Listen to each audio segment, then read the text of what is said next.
Je remercie le Seigneur qui me donne le privilège d'emmener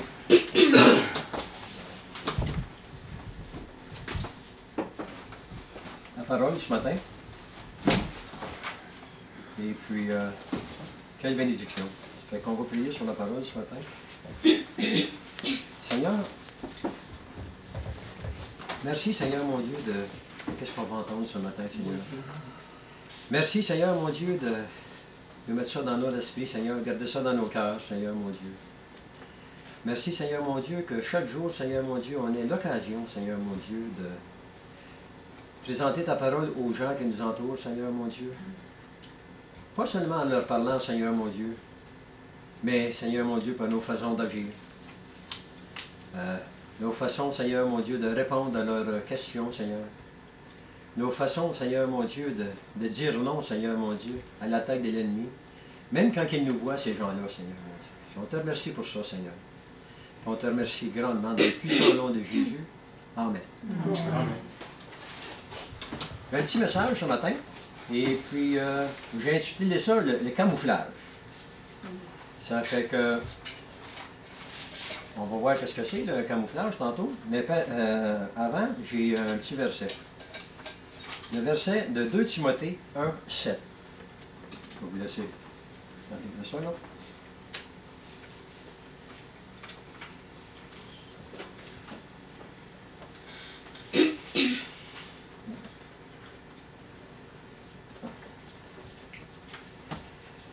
« 2 Timothée 1,7 nous dit « Ce n'est pas un esprit de timidité que Dieu nous a donné. Au contraire, son esprit nous remplit de force, d'amour et de sagesse.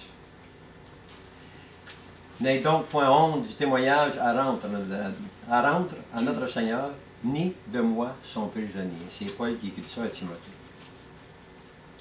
J'ai fait un petit début ici.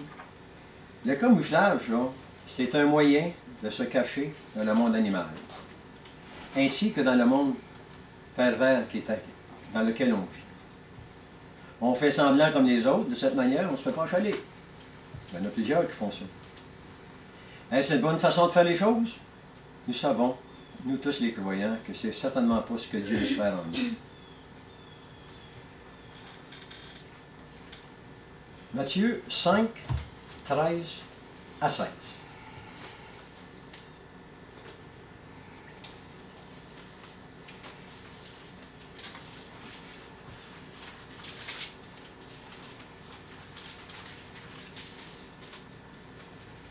Avant de commencer, c'est de lire le verset. « Étant le sel de la terre et la lumière du monde, comme notre Seigneur nous en fait mention, dans les versets en dessous, il nous explique en quoi ça consiste.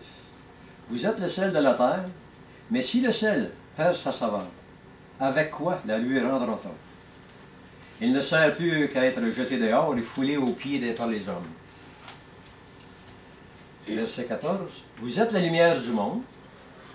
Une ville située sur une montagne ne peut être cachée. » Verset 15. « Et on n'allume pas une lampe pour la mettre sur le boisseau, mais on la met sur le chandelier, et elle éclaire tous ceux qui sont dans la maison. » Verset 16. « Que votre lumière luise ainsi devant les hommes, afin qu'ils voient vos bonnes œuvres, et qu'ils glorifient votre Père qui est dans les cieux. » Le sel de la terre, premièrement, le sel était le signe de l'alliance de notre Dieu dans l'Ancien Testament. Dans Léviticus 3,13, on voit ça. Et puis, pas nécessaire d'y aller, je l'ai ici, là. « Tu mettras du sel sur toutes tes offrandes. Ton offrande ne manquera pas de sel. » Ça, c'est le signe de l'alliance, ton Dieu. Sur toutes ces offrandes, tu mettras du sel. Les offrandes qu'on donne au Seigneur, pendant le service, il faut mettre du sel dessus. Autrement, il faut qu'il y ait un bon goût. Ce n'est pas des offrandes qu'on a, on signe un chèque. Non, non, ça nous fait plaisir avec cœur qu'on donne des offrandes. C'est là que ça vient, ça. Puis Jean 8, 12 nous dit, Jésus se dit être la lumière du monde. Et puis Jean 8, 12 nous dit ici, Jésus leur parla de nouveau. Il dit, je suis la lumière du monde. Celui qui me suit ne marchera pas dans les ténèbres, mais il aura la lumière de la vie. Tantôt, on avait un cantique, puis il disait que le Seigneur il veut qu'on suive ses c'est quoi c'est le voie qu'on est vrai et sincère. Et puis ensuite de ça, il dit que, dans un autre verset, là, il est dur. Il faut suivre la ligne. C'est pas marcher à côté, c'est pas, il faut suivre la ligne. Ça fait que, eh bien oui, quoi qu'il en coûte, il faut être en évidence en tout temps. Le monde nous regarde. Chose facile à dire, mais pas facile à faire, allez-vous dire. Je suis complètement d'accord avec vous. Jésus nous en donne une bonne idée dans Luc 18, 18 à 23. C'est le fameux endroit où l'homme riche, un chef interrogea Jésus. Il dit, bon maître, que dois-je faire pour hériter la vie éternelle? Jésus lui répond, pourquoi m'appelles-tu bon? Il n'y a de bon que Dieu seul. Tu connais les commandements, tu ne commettras point d'adultère, tu ne tueras point, tu ne déroberas point, et tu diras point de faux témoignages. Honore ton père et ta mère. J'ai, dit-il, observé toutes ces choses. Dès ma jeunesse, le jeune homme répondit. Jésus, ayant entendu cela, lui dit, il te manque une chose. Vends tout ce que tu as, puis viens et suis-moi. Ici, frères et sœurs, Jésus nous demande pas à tous de vendre ces choses, les choses qu'on a. On a certains, je suis sûr qu'ils en demandent. Mais pour nous tous, là, c'est que les choses qui nous tiennent à cœur plus que Dieu, il veut qu'on les abandonne, qu'on lui les abandonne. Il y en a, c'est l'Internet, il y en a, c'est la radio, il y en a d'autres, c'est la télévision. Ces choses-là sont en dehors de Dieu pour certains. Dieu ne veut pas ça. Il veut qu'on s'abandonne à lui. C'est pour ça. Les trésors de ce monde, il faut les mettre de côté, puis suivre les directives de Dieu. Et puis, ici, dans le verset 1, ici, j'avais quelque chose. À propos du sel de la terre. On sait que le sel dans les aliments rehausse le goût. Cela est de même dans la vie de tous les jours, surtout pour nous. Quand que l'on ne veut pas, là, ils nous regardent et ne peuvent faire autrement que trouver ce qu'on possède de quelque chose, souvent, ils voudraient eux-mêmes avoir. Le monde alentour de nous, ils nous regardent. Comment ça se fait qu'il est tellement trouble, ce gars-là, puis il continue, il persiste. Bien, on a Dieu avec nous autres. Eux autres, ils ne l'ont pas. Ils se posent des questions. Ils sont aveuglés. On est bénis. Puis on peut les bénir par nos actions, nos paroles, nos accents. S'ils viennent dans nous approcher, on peut leur dire, hey, ma foi est en Jésus. Jésus m'aide à passer à toutes ces choses-là. Toi, dans quoi tu mets ta foi? Et j'avais un deuxième point ici. Pour nous, les croyants, faire comme les autres, ce n'est pas une option. J'avais quelque chose ici. Je ne sais pas. Celui-là. Okay. Ça nous amène à Galates 6, verset 7.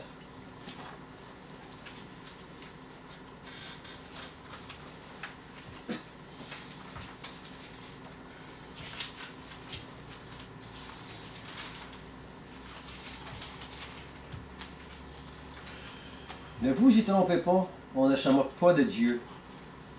Ce qu'un homme aura semé, il le moissonnera aussi. Ça revient à le camouflage.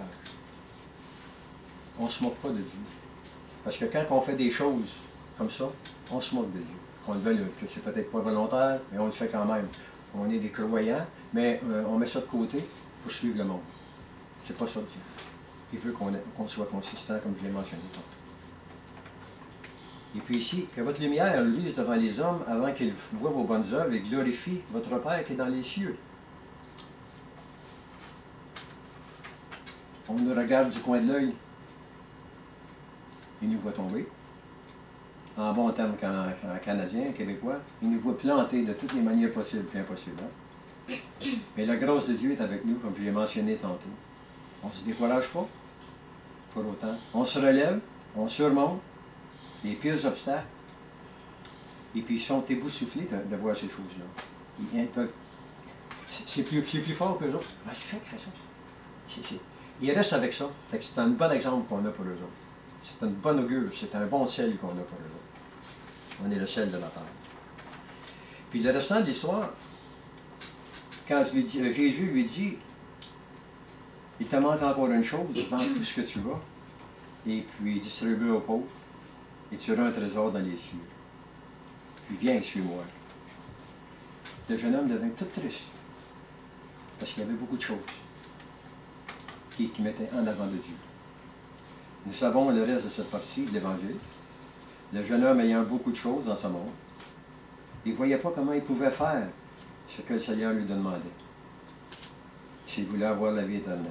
À bien y penser, mes frères et mes sœurs, le monde fait pitié. Puis moi, j'ai marqué pas à peu près, là.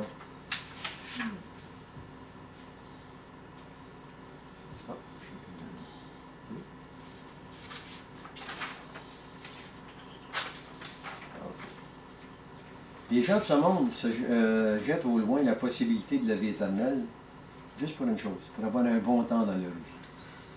C'est éphémère, ça. Ça ne dure pas bien longtemps.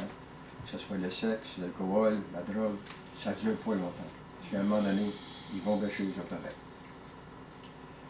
J'ai entendu dire déjà une personne, un de mes amis dans le temps, ben, je pense à l'ouvrage quand je travaillais à Chambly. Je m'occuperais bien avec Dieu, mais quand je serai mort, je parlerai face à face. Des petites nouvelles pour lui. Il va être trop tard. On parle à Dieu maintenant. On lui demande pardon, on l'honore. C'est pas quand on va être mort que ça va se produire. C'est fini. Puis, cette histoire qu'on a vue tantôt nous montre la difficulté de se séparer des choses matérielles. Et puis, on peut s'imaginer aussi l'énormité de ces gens à même risquer leur vie éternelle pour ces choses-là. Puis pour nous, les demandes que Dieu nous demande, c'est même à un certain moment donné, on peut être rendu à un point qu'on peut risquer sa vie pour la foi en Jésus. Il y en a beaucoup qui le font présentement dans le monde. Et puis, on va en avoir de plus en plus. Il ne faut pas être étonné si ça nous arrive à nous. Pour nous, les croyants, faire comme si on faisait comme le monde alentour, c'est pas une option. On ne se moque pas de Dieu, comme j'ai donné tantôt dans la note. Là. On va dans Apocalypse 3, versets 14 et 15.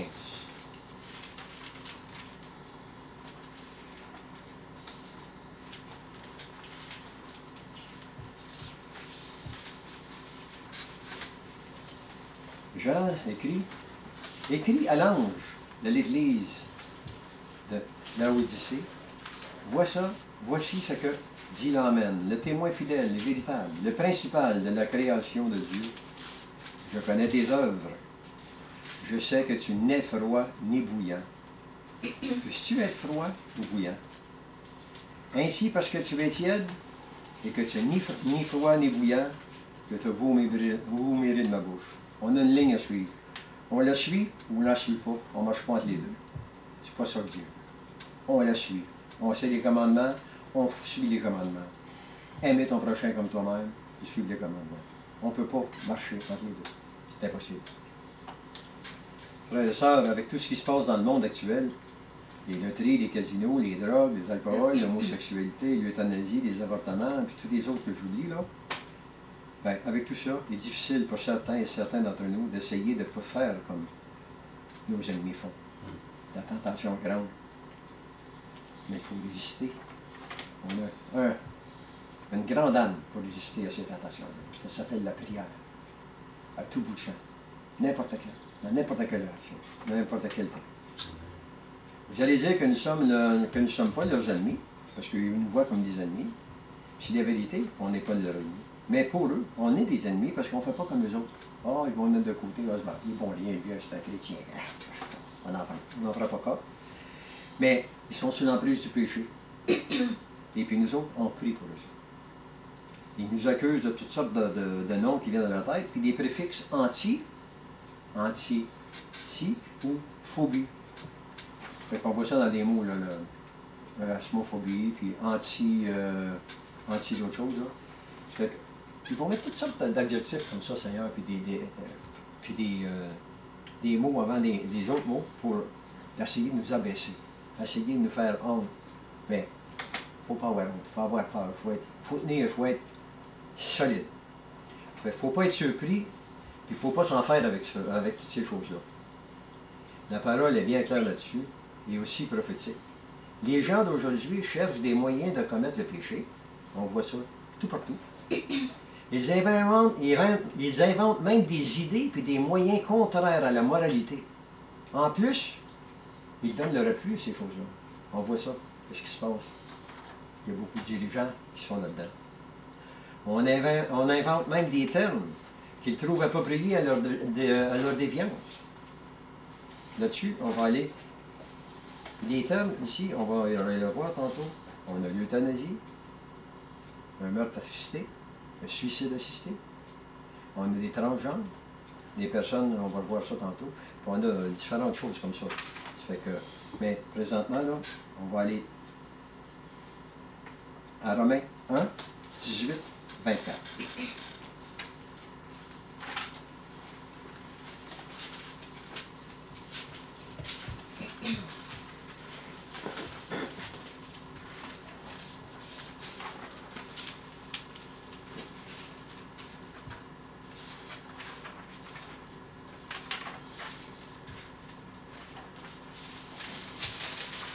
Richard, peux-tu lire Romains 4?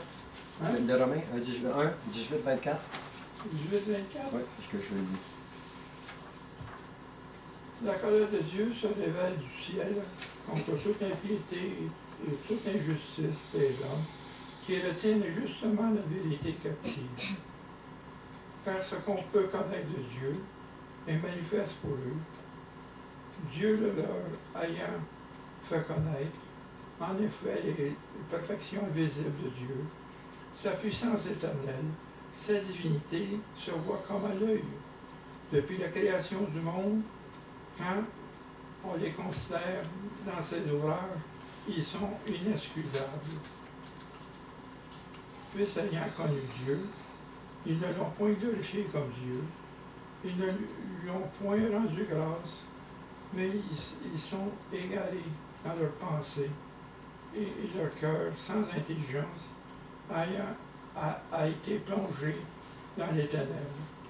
Se vantant d'être sages, ils sont devenus fous. Ils ont changé la gloire de Dieu incorruptible en image représentant l'homme corruptible, des oiseaux, des quadrupèdes et des reptiles. C'est pourquoi Dieu les a livrés à l'impureté, selon les convoitises de leur cœur, en sorte qu'ils déshonorent eux-mêmes leur propre corps. Eux qui ont changé la vérité de Dieu en mensonge et qui ont adoré et servi la créature au lieu du Créateur et qui est puni éternellement. Amen. Okay. Les versets 28 et 32, que je n'ai pas demandé tantôt, nous disent ceci. Comme ils ne se sont pas souciés de connaître Dieu, il les a livrés à leur sens réprouvé pour commettre des choses indignes. Eh bien, qu'ils connaissent le jugement de Dieu, déclarant dignes de mort ceux qui commettent de telles choses, non seulement ils les font, mais encore, comme j'ai dit tantôt, ils les approuvent, ils les font eux-mêmes. Ici, j'ai trois petites choses que j'ai marquées, là, 3 ou 4. L'euthanasie, c'est un moyen illicite, défendu par la loi, de donner la mort à quelqu'un sans le faire souffrir. C'est un meurtre assisté, ça veut dire tout simplement, mais avec des beaux mots. Facile, ils mettent des beaux mots. Hein? Un suicide assisté, c'est la même chose, l'euthanasie, pour ceux qui demandent de mettre fin à leur mort, à leur vie, de cette façon. On a aussi d'autres choses, les transgenres. Toutes les personnes transgenres ne se connaissent pas dans le système binaire homme et femme. Ils ne l'acceptent pas. Je vous dis, Satan met la confusion partout, mes chers amis. C'est certainement pas normal d'avoir un tel comportement chez les humains. Frères et sœurs, il faut prier sans cesse. Il faut prier sans cesse pour ces gens. Ces gens qui s'enfoncent de plus en plus dans cette anomalie. Satan, lui, il lit dans sa barbe, il pense gagner la bataille. Mais c'est le plus grand des perdants que la terre n'a jamais vu, puis qu'il n'a jamais connu. Nous savons qu'il est le plus grand des perdants. Ce n'est que quelques exemples que nous avons regardés ensemble. On pense aussi à l'avortement, puis le reste de ces abominations que le monde fait aujourd'hui, c'est même approuvé par nos dirigeants. Romains 8, 37 nous dit, dans toutes ces choses, nous sommes plus que vainqueurs par celui qui nous a aimés, Jésus-Christ. Frères et sœurs, il faut regarder où nous sommes actuellement. Sortis de loin, puis étant dans l'enfer du péché. Oui, cet enfer de vivre dans le péché, comme nous n'y arrivions jamais, on n'arrivait jamais à se satisfaire. Par contre, avec Jésus, seulement par la foi en lui, nous avons la vie éternelle. Il y a beaucoup de gens qui ne comprennent pas ça. Il y a beaucoup de... C'est la seule religion, la seule, ben, qui inclut la religion, la seule chose qu'on a à comparer avec d'autres religions. Ils cherchent quelque chose. Nous autres, on a la foi. Par la foi, on est sauvés. C'est merveilleux. Il n'y a pas rien au monde qui peut étaler ça.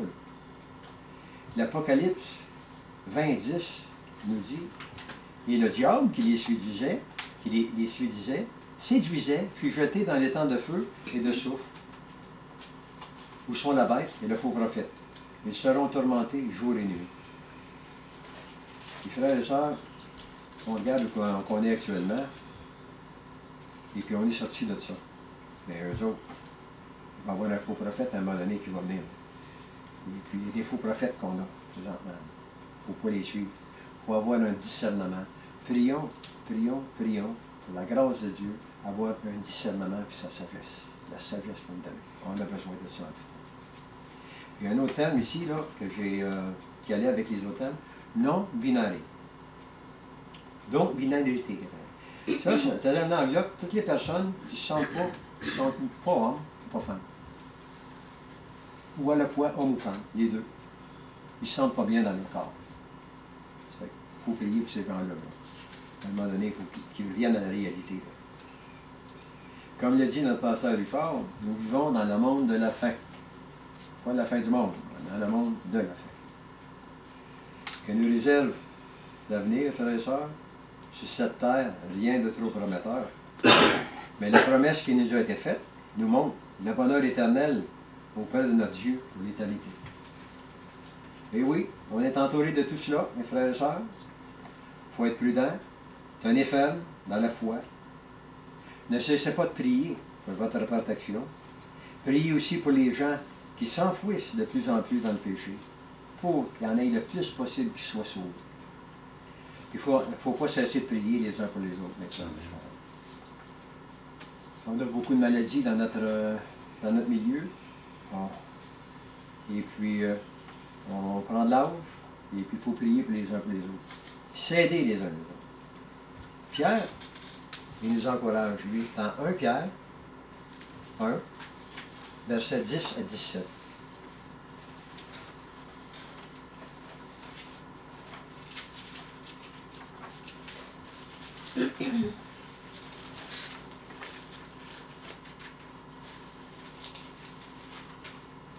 On y est tout, oui. Les prophètes qui ont prophétisé, touchant la grâce qui vous avait été réservée, ont fait de ce salut l'objet de leur recherche et de leur investigation.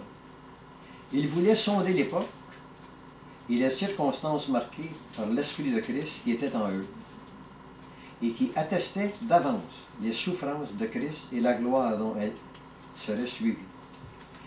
Il leur fut révélé que ce n'était pas pour eux-mêmes, mais pour vous qu'ils étaient les dispensateurs de ces choses, que vous ont annoncé maintenant ceux qui vous ont prêché l'Évangile par le Saint-Esprit, envoyé du ciel, dans lesquels les anges désirent plonger leur regard. C'est pourquoi, saignez les reins de votre entendement, soyez sobres, et ayez une entière espérance dans la grâce qui vous sera portée lorsque Jésus-Christ apparaîtra. Comme des enfants obéissants, ne vous conformez pas aux convoitises que vous aviez autrefois, quand vous étiez dans l'ignorance, mais puisque celui qui vous a appelé est saint, vous aussi soyez saints dans toute votre conduite. Selon qu'il est écrit, vous serez saints car je suis saint. Et si vous invoquez comme Père celui qui juge selon l'œuvre de chacun, sans favoritisme, conduisez-vous avec crainte pendant le temps de votre séjour sur terre. Et puis crainte ici, on a une révérence. Vivant dans le monde présent, nous devons bien faire attention à notre manière d'agir, mes frères et sœurs. Il n'y a rien de nouveau pour nous. Hein? Nous sommes constamment la cible de ceux qui ne veulent rien savoir de la parole de Dieu. J'étais avec Richard au Tim Hortons un bon matin, on prenait un café ensemble, puis il y avait une personne qui... J'étais avec, c'est plutôt avec Serge, en tout cas. La personne ne voulait rien savoir de Dieu, tu avais au bon. Non, je ne connais pas. C'est de la foutaise, ça, je ne veux rien savoir. Puis je pense que c'est Richard qui m'a repris, dit Michel, on ne jette pas nos perles au poursuit. Si la parole de... Non, tu l'avais dit. La parole de l'Évangile qui était venue. Ça fait qu'il faut être aux aguets, puis en tout temps. Il ne faut pas oublier que Satan a sous son joug plusieurs causeurs de troubles. Hein? De tout genre. Il ne faut pas oublier ça. Il faut être conscient, il faut avoir l'esprit là-dessus. 1 Pierre 5, 8 et 9.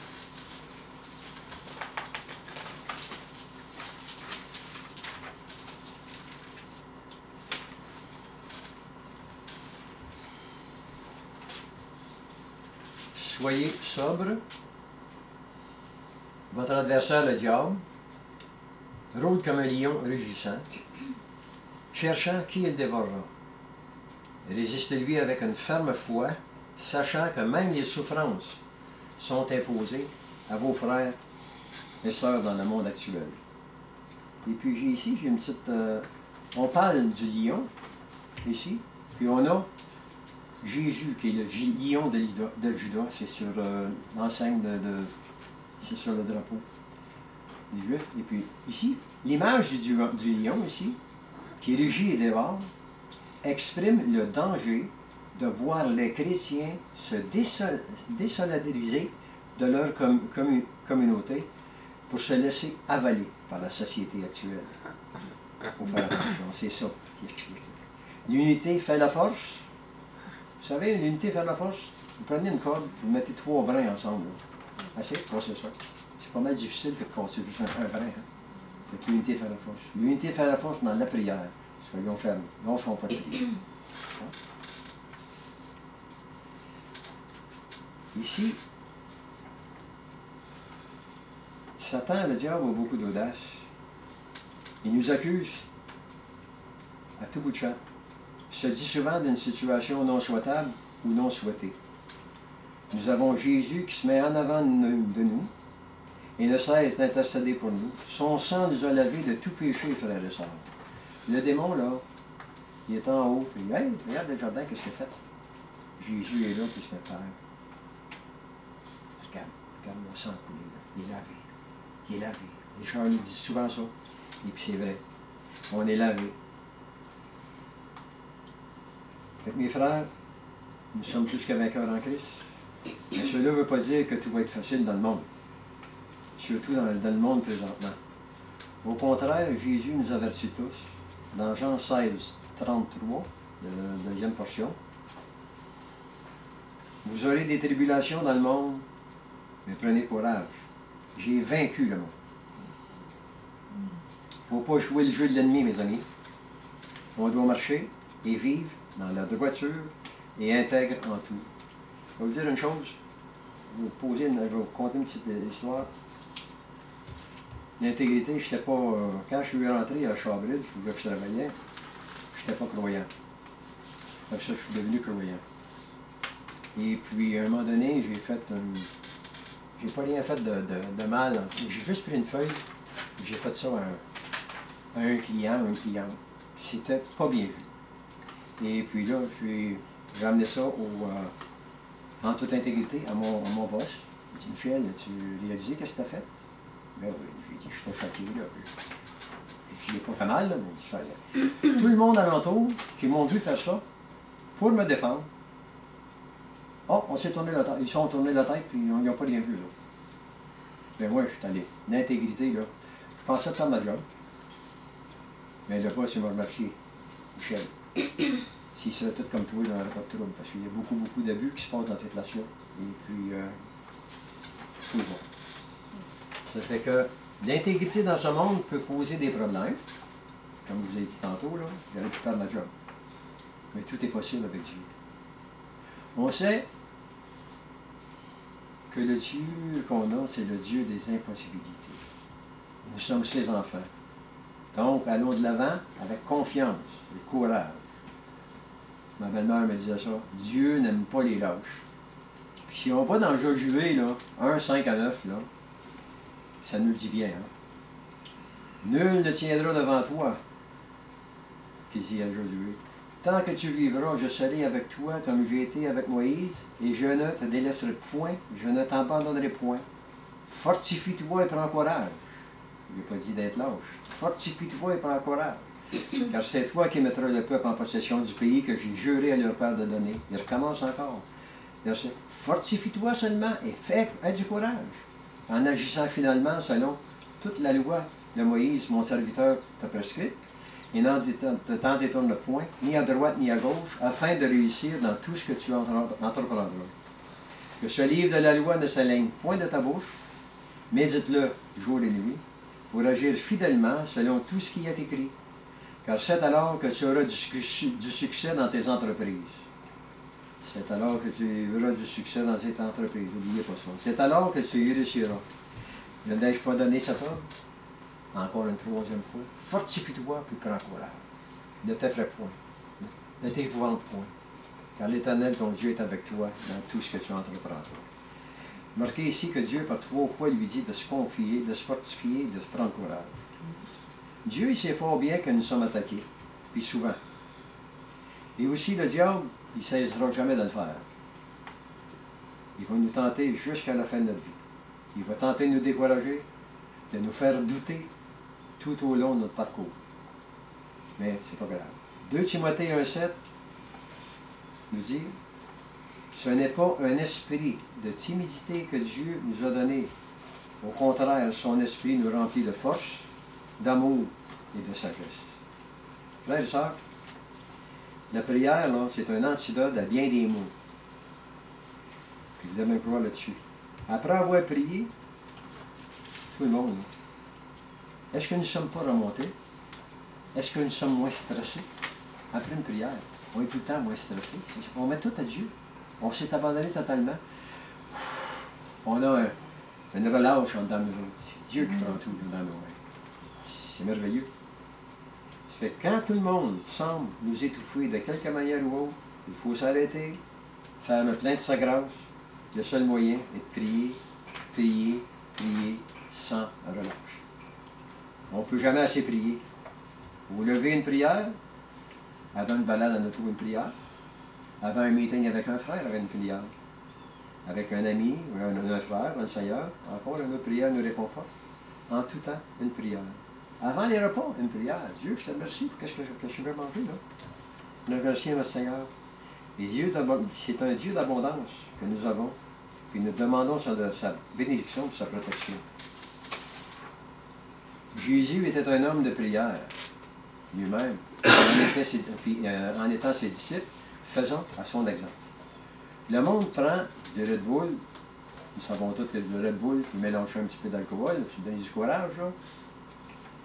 Nous autres, nous avons quelque chose de bien mieux que ça, nous avons la prière. Nous avons Jésus, nous avons la grâce, nous avons la foi. La prière, ce n'est pas quelque chose d'artificiel, mais une réalité. Quand nous parlons, Dieu puissant, notre Créateur. Y a-t-il quelque chose de plus grand que ça? On parle au Créateur. Vous pouvez penser, là, on se met dans... On parle au Créateur. Moi, je vous dis ça, là, puis je suis ému. Lequel d'entre nous peut dire qu'après une prière sincère, il ne se sent pas mieux? Il a rempli de courage, puis continuer sa marche. La prière dans le calme, et le fait de nous mettre entre les mains de Jésus, notre Seigneur, tous nos problèmes, on sait fort bien que dans Romains 8, 28, tout le monde connaît ce verset. Nous savons du reste que toute chose concourt au bien de ceux qui aiment Dieu, de ceux qui sont appelés selon son dessein. C'est profond, c'est profond. On regarde ça, là, puis on y pense, puis on médite là-dessus, c'est très, très profond. Peut-être pas ce que nous pensions ou voulions, mais sa volonté. Ça, c'est la prière. Aux profondeurs de la richesse, de la sagesse et de la science de Dieu, ça c'était Romains 11, 33, que ses jugements sont insondables et ses voies incompréhensibles. Ça fait que quand on prie, on met ça dans les mains de Dieu, on a la foi, il va répondre à nos prières. Que ce soit maintenant, que ce soit plus tard, ou à la fin de notre vie, où nos prières vont être répondues. On sait ça. Il ne faut pas s'en faire. Une autre chose aussi, soyons tous honnêtes dans notre façon d'agir parmi ceux qui sont dans le monde. Ils nous regardent et sont souvent surpris de nos agissements, de nos paroles, de nos façons de vivre, de notre amour les uns pour les autres. Puis non seulement nos frères et sœurs, mais notre exemple envers tous. Une petite encore anecdote que j'ai, après que je suis devenu au Seigneur, j'ai vendu une roulotte utilitaire. Je l'ai quasiment donné. Mais le gars, lui, les taxes. Oh. Michel, on va dire que tu me l'as donné juste à tel prix, je vais avoir moins de taxes à payer. Non, je te l'ai vendu à tel prix, tu vas payer les taxes pour tel prix. Bon, ben là, écoute, moi je suis né nouveau, là, n'embarque pas dans ton jeu. Il l'a fait. Il était payé les taxes. J'ai jamais de nouvelles de lui, là, mais en tout cas, il était. Il y en a qui voudraient être comme nous tous, mais je suis certain d'une chose. Souvenez-vous du chapitre de Luc, du 18 à 23, le fameux jeune homme riche qui s'en allait tout riche, car il avait tellement à perdre avant Jésus, là, en suivant Jésus. Le démon, c'est une chose, que l'emprise des choses de ce monde sur les individus est grande. Souvent qu'il semble impossible de laisser aller leurs dieux de ce siècle. Que ce soit, comme j'ai mentionné tantôt, la télévision, la drogue, ou ces choses-là. On ne parle pas seulement d'argent ici, mais de tout ce qui les possède dans le plus profond de leur être. Ici, j'ai marqué drogue, alcool, l'auto et même les gageurs des casinos. Là. Je ne veux pas tout mentionner, mais les choses qui nous portent à mettre Dieu de côté sont à être considérées comme des dieux de ce monde. C'est simple. Frères et sœurs, il faut prier pour que nous ne tombions pas dans cet enfer. L'attrait souvent nous fait faire des choses que nous pensions ne jamais faire. Mais encore, mettons notre confiance en Christ, qui est dans notre cœur. Il n'y a pas d'autre place que dans notre cœur. Psaume 40.